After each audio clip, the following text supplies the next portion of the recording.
ফরিদপুরের মধুখালীতে উগ্র হিন্দু সন্ত্রাসী কর্তৃক দুজন মুসলিম যুবককে পিটিয়ে হত্যার প্রতিবাদে রাজধানীতে বিশাল বিক্ষোভ মিছিল করেছে ইসলামী আন্দোলন বাংলাদেশ।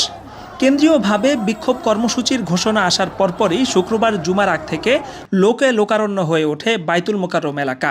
এ সময় বিক্ষুব্ধ জনতার গগন বিদারী স্লোগানে আকাশ বাতাস প্রকম্পিত হয়ে ওঠে। আপনারা ঢাকায় আপনাদের সমাবেশে হাফেজ রেজাউল করিমকে হত্যা করেছিলেন, তার বিচার হয় নাই। মিছিল পূর্ব বিক্ষোভ সমাবেশে বক্তারা মর্মান্তিক এই ঘটনার জন্য সরকারকে দায়ী করেছেন।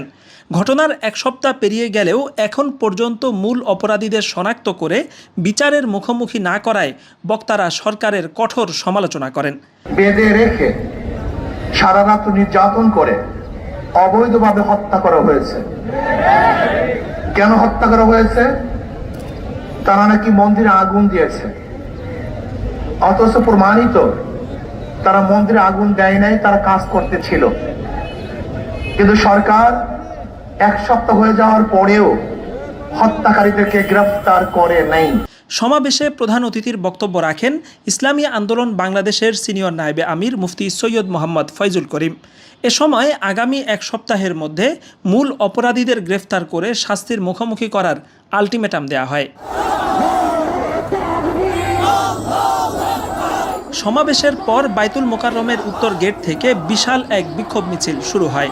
এ সময় সর্বস্তরের তৌহিদি জনতা মিছিলে অংশ নিয়ে মুসলিম হত্যার বিচার দাবি করে বিভিন্ন রকম স্লোগান দিতে থাকেন। মিছিলটি বাইতুল মোকাররম উত্তর গেট থেকে শুরু হয়ে পল্টন ও বিজয়নগর প্রদক্ষিণ করে পল্টন মোড়ে এসে সমাপ্ত হয়।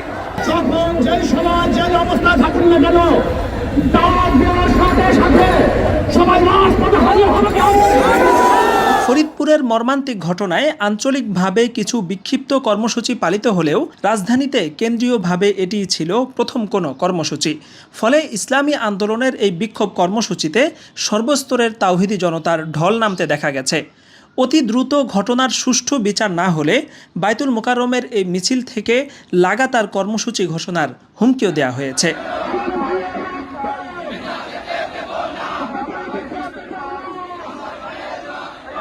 Shah Mohammad Khalid, MBA Times, Dhaka.